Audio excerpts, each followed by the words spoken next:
Ni ada haiwan ni pula dekat pokok kita, dekat pokok jering. Dia menumpang.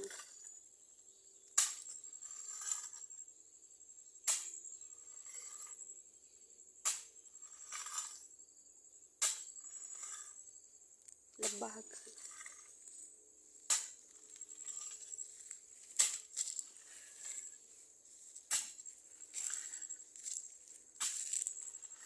Cantik rumah dia.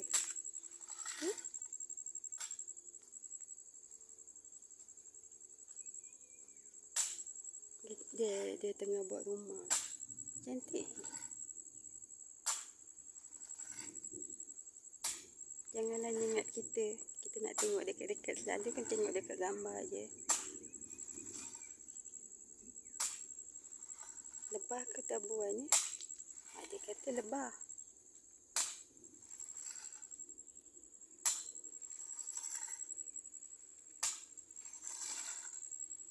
Dapat madu asli ni bagus kan?